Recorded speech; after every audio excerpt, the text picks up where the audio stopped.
All right. Hello, everybody. I'm Aram Melkoumov, the co-host of Off the Record. I'm super excited to be joined today by two awesome gentlemen on our show. We had a hard time coordinating schedules around this, but we made it work, and here we are today. This episode specifically is quite unique because we have a founder and a VC at the same time. So we'll cover company exits from both perspectives. I'll first start off introducing Mark Achler, who was an early employee of Apple with young Steve Jobs back in the day, and previously head of innovation at Redbox. He is a serial entrepreneur who's been creating and investing in tech startups since 1986. Mark co-founded 4 companies to date and is the managing director of Math Venture Partners currently.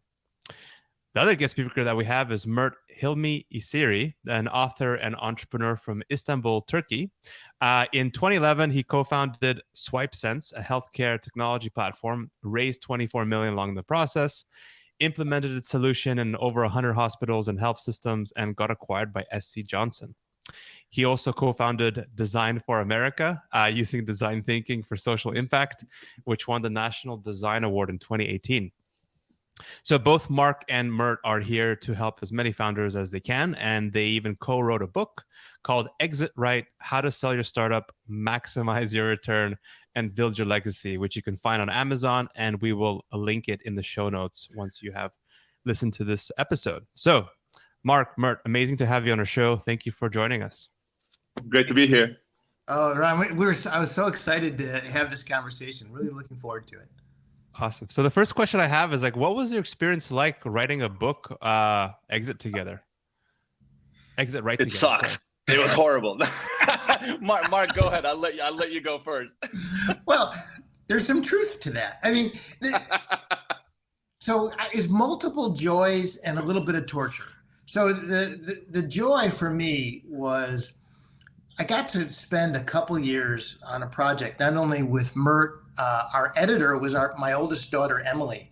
And so I got to spend 2 years really thinking deeply and researching and working in a focused way on a particular topic with 2 people I love. And so that was a joy. It was a joy to do the primary research. We interviewed dozens of CEOs and we got great stories. And we interviewed M&A attorneys and bankers, and we talked to the heads of corp dev at most of the big tech companies, the Apples and Facebooks and Microsofts of the world, and Amazon, and we asked some great questions. And so the learning was really fun. The writing, well, it was actually really, for me at least, it was really helpful to have a partner in the writing, just for the discipline of holding ourselves accountable just to get it done. Because I don't know about Mert, I don't know about you, but I am not a writer, although I think the writing came out well, but that part wasn't easy. I got to say, right up front, when we started this project, I mean, Mark has decades of experience. So I was like, this is going to be great. I have a couple of lessons learned myself. I just went through an exit that had lots of nooks and crannies in it that I, figured there were lots of moments of wisdom. And I was like, let's capture that. That's going to be so helpful for other founders, other large companies that are acquiring companies. So I was really excited about sort of a documenting exercise. I got to say, I was humbled. We met so many wonderful people who've spent, their entire lives thinking about how to get this thing right. So for us to sort of take off our, hey, we got this hat off and sort of holy crap, there's a lot more in here than we realized, was a profoundly humbling moment for me. And sort of capturing those sort of wonderful insights for those nuggets of man, it's the story that people tell, hush hush to the ear to ear. This isn't stuff that you're going to read on a blog post somewhere. It was just profoundly enriching. But at the same time, I echo Mark. I'm a non-native English speaker. I was born and raised in Istanbul. I'm a boy from Turkey. I didn't know how to speak English well enough to write. So just torturously going through writing something, trying to get something shorter, trying to find these acronyms was very, very difficult. But we were at home. We had the pandemic, so we had some time on our hands. So it came out good. Awesome. And I would tell you too that the joy, now that we're on the other side of it, we wrote this book to give back, to help entrepreneurs. And every day, Mert and I, we both get phone calls from CEOs, from entrepreneurs who've read the book and said, oh my God, this really made a difference. I learned something that was material to help. Like that's why we wrote the book. Awesome. So I'm going to say a quote from your book, and then I'll ask a question. So the quote is, without decades of experience in mergers and acquisition, founders don't have the tools they need to get the best results for themselves, their teams, or the new parent company. And just to understand that, you're talking about the exit, right? When you mentioned that quote. So what would you say is broken in the process? Well, look, first of all, it's not a level playing field. Let's just come out and like acknowledge that. As a founder, if you are great, and I'm saying like, you're one of the, count in the number of hands kind of like level of caliber. How many companies have you sold in your career? 10? Like that would be like, if there were Olympics of M&A, you're getting gold in that, with that kind of a number. People buy 10 companies per quarter, per year. Like the people that you're doing this with have been doing the song and dance for a lot longer than you have. So as a founder, first of all, you're already set back. You just the people that you're playing this game with have a lot more experience than you do. And that's not just from a negotiation standpoint. It's also about knowing what you're getting into. It's not like raising money. It's not like sort of like being in a growth sort of environment in your startup. You are now are part of the biggest B2B sale of your life, which has implementation, integration, alignment of incentives, a lot more stakeholders than you're used to. I mean, you might be super experienced dealing with a senior executive team or your board or maybe your shareholders. You are not equipped to deal with a giant company and their competing priorities and how you navigate them as a small company that's trying to grow. So I, as a founder, I mean, just putting myself in the shoes of, my fellow founders, it's not easy. And, I just had this little personal experience myself. Mark has seen this from a venture standpoint dozens and dozens and dozens of times. So Mark, I'd love to hear your take on this as well. So look, when we started to write this book, what we realized is that there's very little out there about mergers and acquisitions and best practices. And we realized because, one, it's confidential. So there's confidentiality agreements and nobody's supposed to talk about it. Or two, if it's a good outcome, entrepreneurs don't want to brag or they don't want it out there. Or if it's a bad outcome, maybe they're embarrassed and they don't want to talk about it. And so all of this wisdom that we started to collect, we realized was that most entrepreneurs didn't have access to it, or if they did, it was just kind of random. And so we wanted to be able to create the opportunity for entrepreneurs. We were talking about leveling the playing field, to give them access to best practices and all the wisdom that we could find. Yeah. No, it's it's great. I mean, I've always had conversations with people on even this show, off the record, where people are supposed to share, information about their deals and like stuff like that, but like still people, are still hesitant because it's like public. People would think poorly or whatever of them. So I really appreciate that rationale for why you wrote the book. And now, so my next question I think is going to be for the both of you, but maybe I'll start with Mert first. It's my understanding that Mert came to Math Ventures, multiple times. From what I know, it's 3 times to get investment, and it never happened. And so maybe you could kind of tell me a little bit about that, Mert, in terms of like why once, why twice, why 3rd times, and why it never happened. First of all, I think that says more about Math than it says about me in a very, very positive way. And, both Mark, Troy, and Dana, the team we have at Math, they're stewards of the ecosystem. I should say I pitched them 3 times and the answer wasn't no. The answer was not now. And every time Math, turns down an investment opportunity, which, by the way, we do more often than not, and I'm using we for a reason, which we'll get to in a bit. But it's always with the spirit of, here is why we couldn't get there. We love whatever you're building, and we're champions. We're in your corner, regardless whether you're selling chewing gum or building the next search engine that's going to compete with Google. Either way, we want to see you win. So every no is stapled with specific reasons why we said no and what would change our mind. So every time I would pitch, and I so desperately wanted Matt to be on my cap table. I have so much regard for Troy, Mark, Dana. Like I wanted to be in the arena with this team.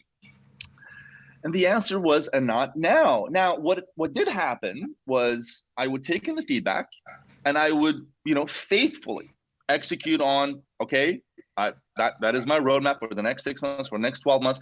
I'm going to offline build a relationship that's outside of the fundraising cycle. This isn't just something I want to do during funding. I actually want to learn from these people. So what ended up happening was Matt became my most value-add investor that wasn't an investor. It's kind of this bizarre thing where I kind of got more value out of them without the investment because I could just be straight with them. I could just say, hey, I'm dealing with this problem. Like, how would you go about solving this? And the team has such a depth of knowledge, and particularly what we were trying to do at SwipeSense. I think what I got an outsized advantage of was there's always the song and dance. If you're the founder and you have your investors and your board, you kind of have to constantly tell a story. I hate that I did this. I wish I had more confidence, and I wish I had, more sort of wisdom to just be real with my investors all the time, but I couldn't. This is just, again, I'm just being real here. I was always like, oh, things are great. Growth is imminent. Everything is amazing. I just felt like I was sort of like doing this song and dance. But because Matt wasn't an investor, I could just be on the phone and say, hey, shit's on fire. What do I do? How do I get out of this? They were that phone call for me that I could just be real with. And for what it's worth, it was just incredibly helpful. It was incredibly enriching to be on the receiving end of this as a founder, because I believe I became a better founder because of this. So, I pitched 3 times and I got rejected 3 times, but I got rejected a whole lot more than that as a founder as well. And I think everybody in the audience listening to this can empathize with that, where if you're fundraising or if you're selling or if you're recruiting, Reddit said no to. I mean, this job is mostly about how you handle rejection. It's not about everybody saying yes and life is amazing. You're going to get said no a lot of times. So let me offer a different perspective. So when Mert came and pitched, it wasn't appropriate. It wasn't for our particular investment thesis, but we loved Mert, and we decided we're going to, I decided I was going to help, and Troy, we became not only advisors, we became friends. And, we have multiple types of capital. We have not only financial capital, but we have intellectual capital, we have social capital.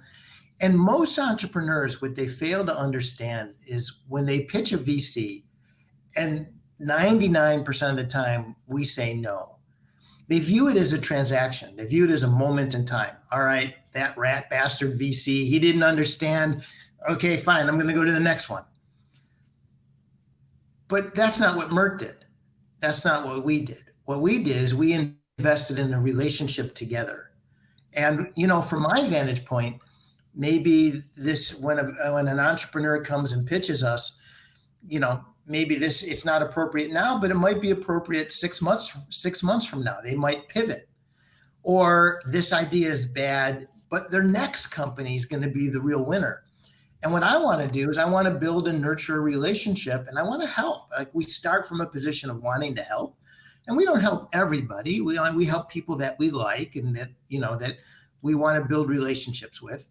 But that's how we start the process. And, Mert, you sort of hinted. So today, after selling the company, Mert, what are you doing today? I'm part of Matt Venture Partners as an entrepreneur in residence. So if I couldn't get through the front door, I'll get him through the chimney. I got the investment one way or another. Right. So relationships matter, and think of it not as a short-term moment in time, but think about it across years and decades. Yeah. And I wanted to ask, previously when we spoke, and I thought it was really cool, I think it was Mert, you mentioned this about something called the FAIR acronym. It's like 4 things to consider when selling. Can you unpack that for me? Because I found it to be really, really awesome. If you're going to take away one thing from Exit Right, is this framework that we've created. And we want to give a quick shout out to Gary Johnson, who really helped us develop this.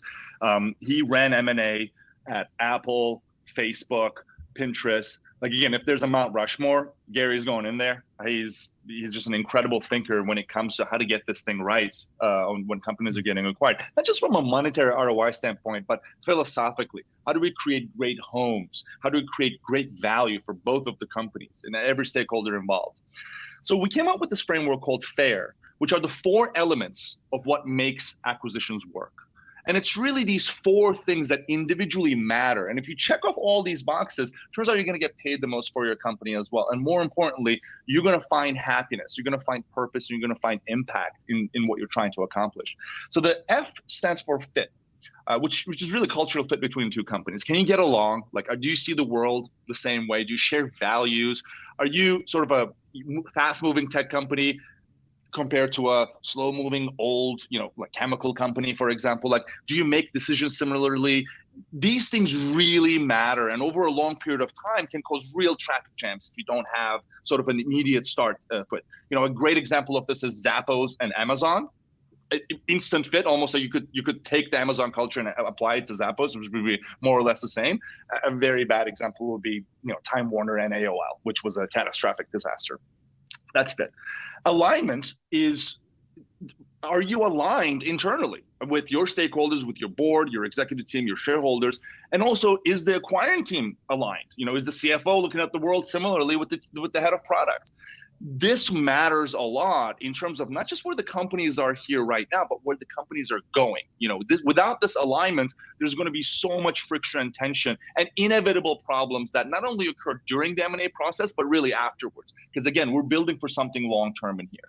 Now, the third element is integration. How are these companies getting together? How are the sales teams working together? How are the products integrated? How is the technology really complement each other? And what we're going for here is 2 + 2 = 200. We want to have such an amazing way these companies come together with an eye towards more value for our customers. This is sort of like the key thing that really keeps the North Star in as we're putting together the integration plan. And so often this plan is left for after the deal is done. Oh, we'll figure out how that happens once the docs are signed. It's a huge blunder. It has to be part of the very rationale, which is the final element of how these companies come together. And that, the final point is sort of, why does this matter? Can I explain to my grandmother why these 2 companies are now joining forces? And the rationale shouldn't be articulated just as a number on a spreadsheet. It should be articulated with a deep focus on our customers. Ultimately, how do we deliver more value for our hopefully mutual customers that are growing over time? So if you focus on each of those elements, fit, alignment, integration, and rationale, you're going to find a great home.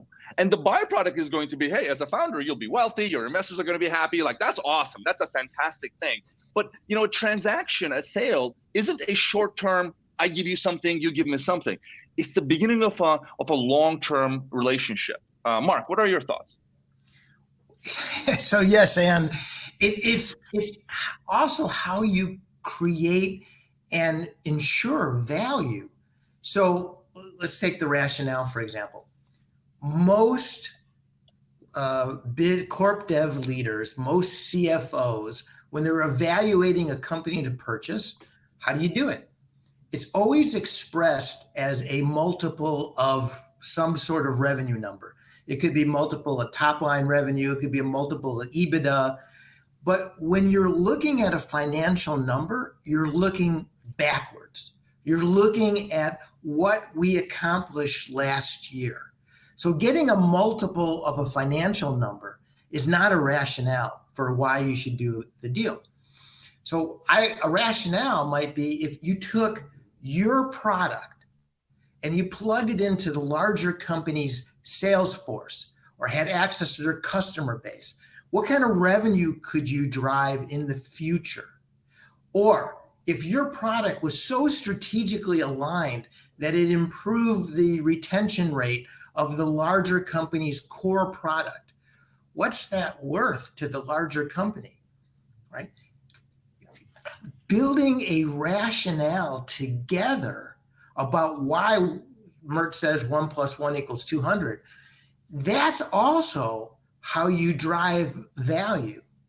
And let me give you another example of integration. So integration is the ugly stepchild of all mergers and acquisitions. It's always done at the end, but it matters. So let me give you an example why. Some transactions have earnouts for future performance. Those earnouts oftentimes, in order to be able to achieve aggressive future performance in the new company, you're going to have access to resources. You might have to have the right amount of people, staff, access to sales channels, marketing support, whatever it is. If you don't have post-transaction, you don't have the resources necessary to execute, well, guess what happens? You're not going to make your earnouts. Yeah. And if a larger percentage of the deal is structured in the future, and we can talk about that as well because there's lots of issues there. So this fit, the FAIR, which is fit, alignment, integration, and rationale. This FAIR framework is incredibly important and meaningful and has financial impact. Awesome. I want to talk about like how to help companies exit, but before we do, I want to talk about a Rambo moment story that happened in your career, Mert. I think it was May 2018, if I'm not mistaken. Can you tell us the story of what happened and then how you got out of it?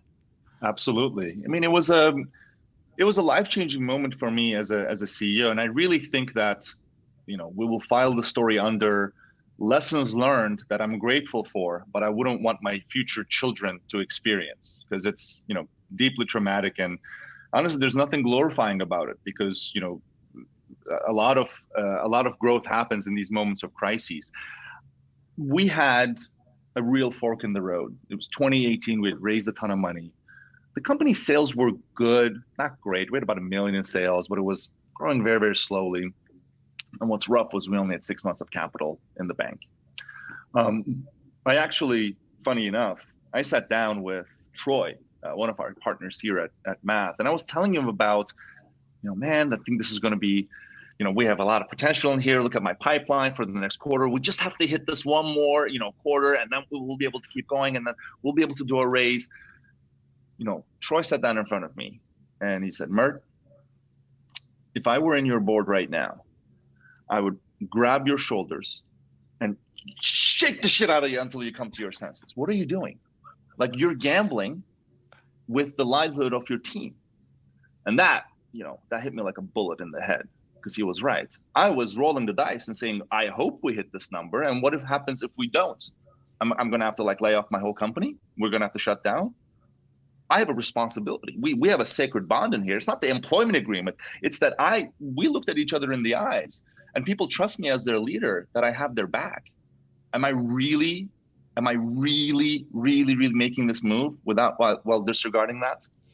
So he gave me some bitter truth, and the medicine was bitter, but the patient needed it. He said, Mert, you're going to do some layoffs. It's going to suck. I did it myself, and it was this context. I'm happy to give you feedback on how you do this right. But the first thing you do is you do it now. You don't do it 2 weeks from running out of money. You still have some time. Put together a plan, discuss with your board, and then execute. It was really tough. I went back, sat down with my co-founder, and we put together the plan that essentially reduced our team size from 40 people to 20 people. It sucked. The most difficult part for me as I was putting that together was recognizing that these people had done nothing wrong.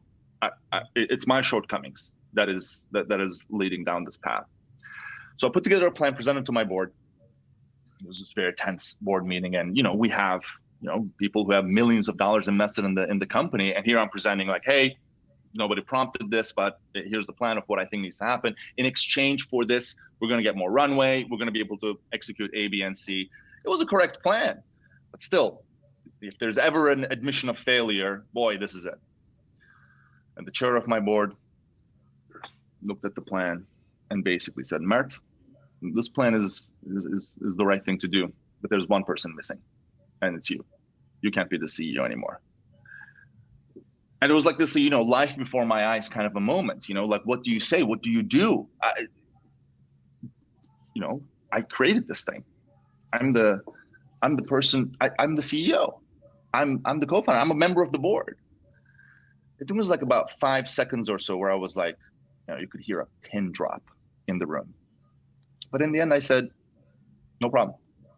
My resignation letter is attached to this plan. Because ultimately what I knew to be true then, and I still believe today, company performance is CEO performance. Just like how you can't say, well, our marketing is going great, but our sales suck. No, our product is amazing, but our tech sucks. No. These things are together. You can't have one without the other. And I, as the CEO, I'm accountable. If we're not hitting our sales numbers, it's not the head of sales. Who hired the head of sales? We're not hitting our product goals. Who built the roadmap? Ultimately, it's my signature in the end. So I said, no problem, but with one condition. I should be the one doing the layoffs. It's not really a confidence builder that we hire a new CEO and the first thing they do is lay off half the company. It's not a good look. So it's my responsibility. Let me do the layoffs, and afterwards, you want me involved in the search process or not, I'm happy either way. I did the layoffs the next day. Very, very difficult, very emotional. And in the end of it, I had a call with my board chair. He goes, Mert, how are you feeling? I said, man, I need a drink. This was a tough day. And he said, okay, great. I have a CEO candidate coming in on Monday, and hopefully he likes it. I'm like, man, it's been like less than 24 hours, but like, I guess, okay, I'm eager to meet them.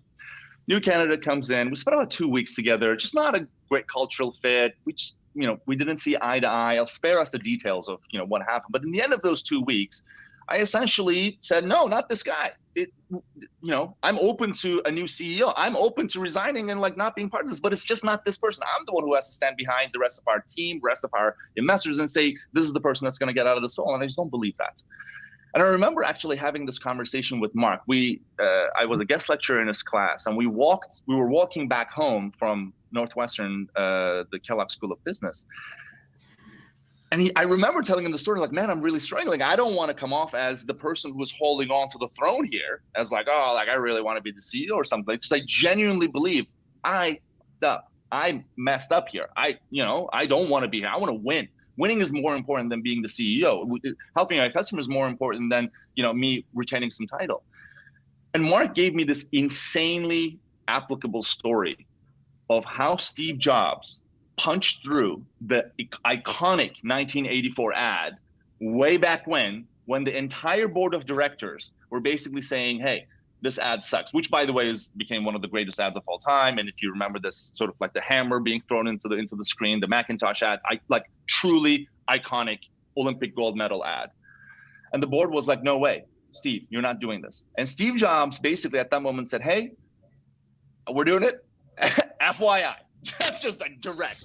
And the reason why the story mattered to me was, CEOs should listen to their boards. You're ultimately accountable to them. But 5% of the time, you should have a spine. If you don't believe something is right, if you don't believe this is going to serve your customers or your team or your long-term vision, you should stand up and believe in what you think is true. So the next day, I called our board chair and I said, not this guy. Sorry. This is black and white for me. I'm happy to resign. I'm happy to not be part of this process, but not this person. He said to me on the phone, Mert, I'll make this very simple for you. We either make the candidate the CEO tomorrow, or we're writing off the investment and you're on your own. And I said, after a little bit of a pause, I said, I don't negotiate with terrorists. I'll send you the resignation papers after we hang up the phone. And he hung up on my face. He just straight up hung up. And I, followed through. I immediately called my lawyer and said within an hour we had board resignation papers. Now I didn't know at the time that this is basically suicide as a venture-backed company.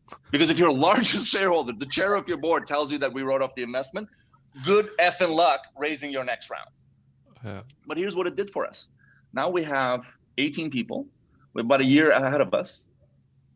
And we kind of burned the boats. We are here in the island.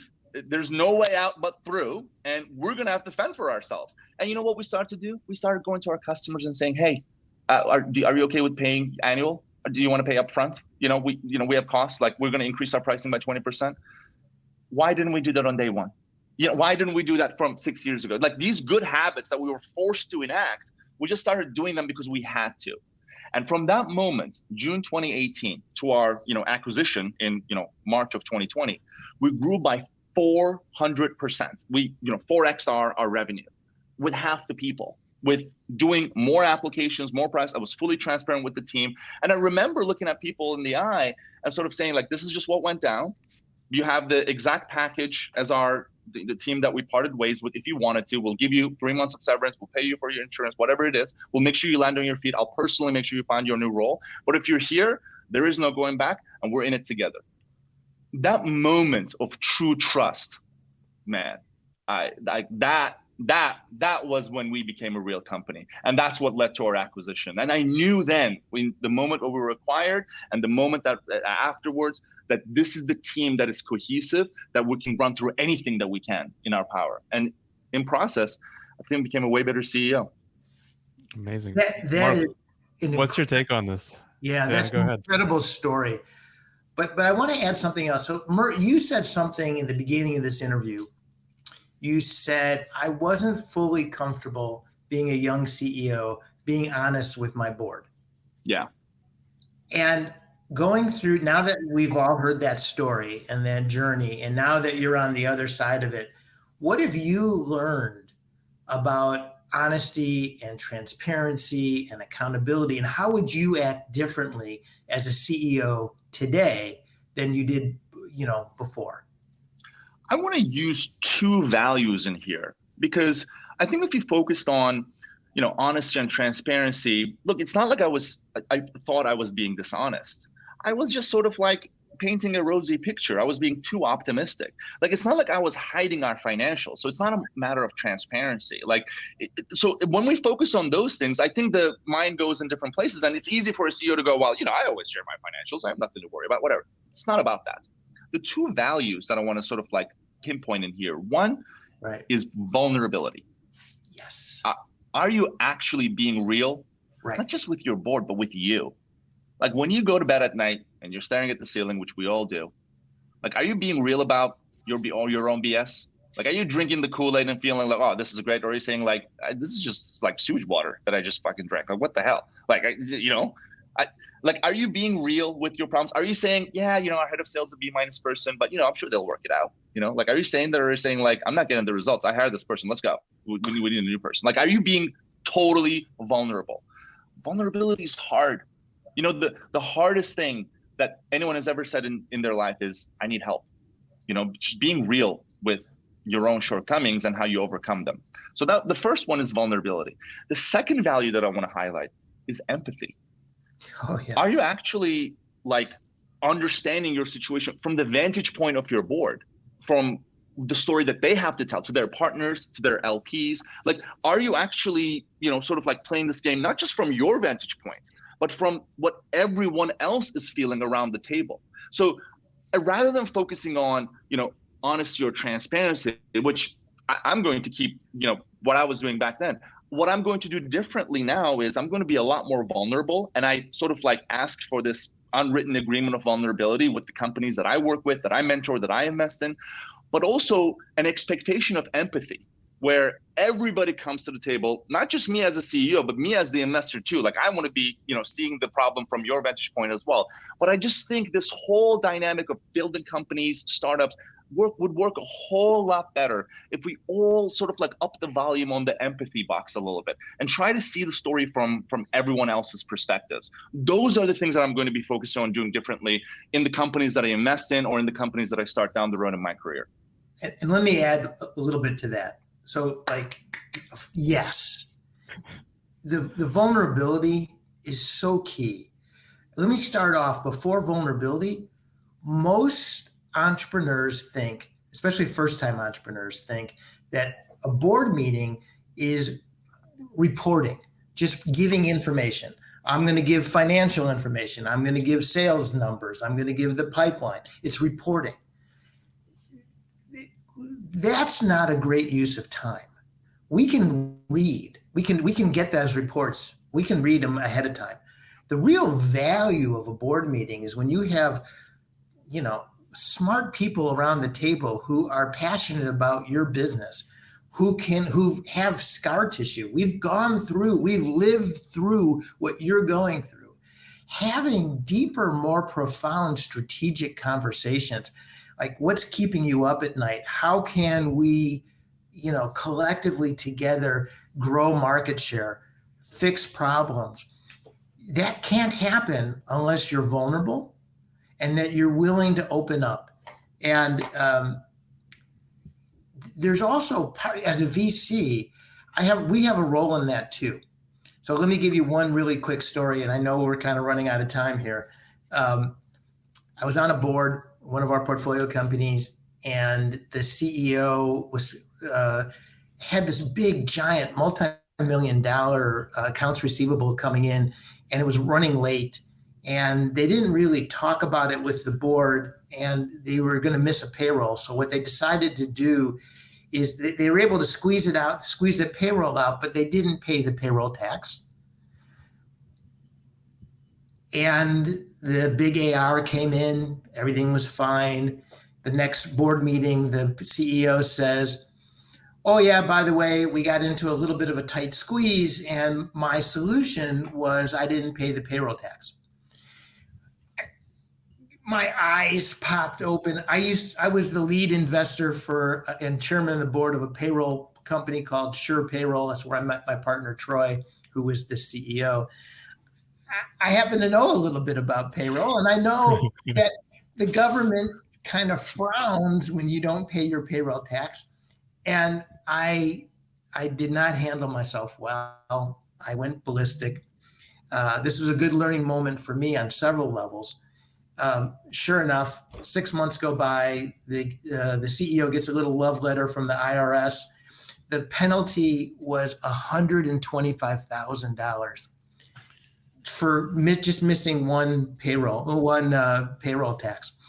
The learning moment for me was several.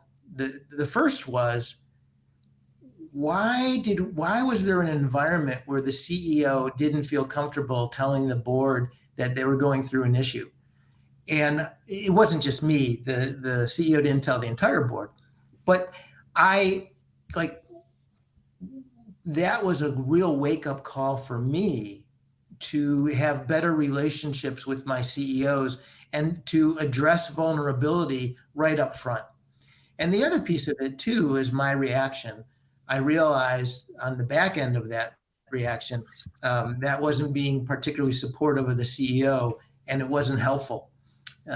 And so, going back to Mert and this journey of empathy cuts both ways. And as a VC, I'm also always learning and growing. And part of the joy of this book that we wrote was the intellectual journey. We learned so much about the art of how do you maximize your return, the art of M&A. It was really a gift. And to put a bow on what Mark shared, one of the value add that a board can have in a venture startup conversation is having an annual exit talk, to sort of, again, take the stigma out of this. Entrepreneurs don't want to talk about their exits because VCs think that they're going to they're not motivated. They just are looking for a payout. No, let's have empathy and vulnerability. Pre-schedule an annual conversation about, hey, we're going to have a strategic discussion about how we add most value for our future customers by partnering with a larger company. I'm using the word partnership deliberately in here. This isn't just a sales agreement. An ultimate M&A is a partnership. It's a B2B partnership. Our companies are going to join forces together. So to Mark's point about being vulnerable, being empathetic, what an incredible opportunity to have a strategic discussion versus sort of like hey, I'm reporting on my next quarter sales numbers. Much more valuable to say, hey, how do we strategically add more value for our customers? Let's get our heads together. Maybe we can start building up some relationships years ahead of an eventual exit. This isn't to say we're selling the company 6 months from now. So the values that we're talking about here are deeply applicable to an M&A setting. But it turns out that if you get this right in M&A, you're going to do a lot well in other parts of your business too. Yeah, and the other thing, we could go for another hour here. But another thing too is, we wrote this book about exits, but it turns out that the decisions you make at the beginning of your journey have an outsized impact at the end of your journey. So who you give equity to really matters. How you deal with co-founders who are no longer part of the business. The tax structure, all sorts of things that you wouldn't necessarily think about or care about when you're at the start of the journey actually really matter. And so, we could have a whole nother conversation about that as well. I just have one final question for you guys before we wrap up. It's about like alignment of interest. We talked about it a bit, and it's a kind of big deal, obviously, for founders and VCs. And, oftentimes it's not there. So what I wanted to ask is, maybe, I could start with you, Mark. I think you mentioned to me before in a conversation that, when a founder gets an offer to be acquired, it might not work for the VC. And like, I want to ask that. And then what are other things that could, quote unquote, bury a successful exit? Well, different classes of shareholders have different motivations. And it's not only common versus preferred. You could have multiple rounds of preferred shares, and some of those preferred shares might have different preferences or different financial incentives. And so it's not always easy. In fact, most of the time it isn't, unless it's just a giant home run and everybody's happy. So I'll give you an example. At a venture capital fund, typically we might have 15 slots in a fund, and one of 15 is precious to us. There's an opportunity cost because we're investing in you and not somebody else. And the nature of the business is we wouldn't invest if we didn't think it had the opportunity or potential to return back the fund. So in the last couple of years, it's changing now, but in the last couple of years, valuations have not been tethered to the underlying economic reality. They've been pretty robust relative to the historic norms. And we saw a couple times in our portfolio, early stage companies with under $1 million in revenue getting offers for 15, 20, 25 million, which would be life altering to the entrepreneur, especially if it's a first-time entrepreneur, and phenomenal for them. And for us, it was like a 1 to 2x return. And while we don't mind getting our money back, we wouldn't have made the investment had we known that it was only, because remember, we only have 15 slots. That took up one slot. We wouldn't have made the investment if we thought it was only going to be a 1x return or a 2x return. And so that's an example of where we weren't aligned. But I tell the entrepreneurs, look, at the end of the day, if I was your dad, I'd say if somebody's offering you 20x and it's life altering for you, and you can get the cash out now without all the risk of future risk and future execution, do it. But, it's not great for us. Hey, I apologize. I've got the next one I got to run to. Okay. So to answer your second half of your question, Aram, your second half of the question was like, how do these deals tank? Like, what happens? And the simple answer that I can give you around this is the trust battery has depleted. And look, it really hurts if you're already starting this relationship at 1% and you're like, please give me the iPhone charger going into this. But inevitably, every deal will run into challenges. There is going to be challenges because your shareholders want different things. There's going to be challenges because your co-founder doesn't want to move and the acquiring company wants you to move. There's going to be challenges because the acquiring company has this ironclad risk policy around, what you have your IP all, nicely in a box somewhere, and you don't have that. There's all sorts of problems. These things are complicated, nuanced. There's a lot of lawyers involved, and like it's, typically when the N of lawyers go up, the problems don't go down. They go up because people realize, oh, what about this? Like the whole thing gets more complicated. How do you overcome these challenges? Is if you trust each other. And if you have built those relationships, this ecosystem of buyers ahead of time, where you're a known entity, you've maybe done a couple of deals together, you have shared customers, there's success stories, there's a rationale that's built on both companies' capabilities. There's a lot of trust on the table. You can overcome these challenges. You can say that, hey, I know this might not be exactly what we want it to be, but I know where it's going because we trust you. So what I tend to focus on is, rather than being sort of tactically focused on, boy, you got to make sure your data room is intact. It should be intact. Like, that's great. but there's really nothing that replaces a trusted relationship that's built over a long period of time, not just with your VCs, but with your acquirers.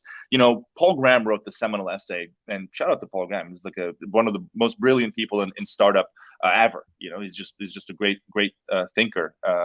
One of the co-founders of YC. He wrote this post that I think really hurt the ecosystem as a whole, that said, never talk to M&A. Your startups should just be focused on building and growing, and like M&A is just for losers. Don't talk to M&A people. Now, those aren't his exact words, but the spirit in which what he wrote was, talking to M&A is a distraction.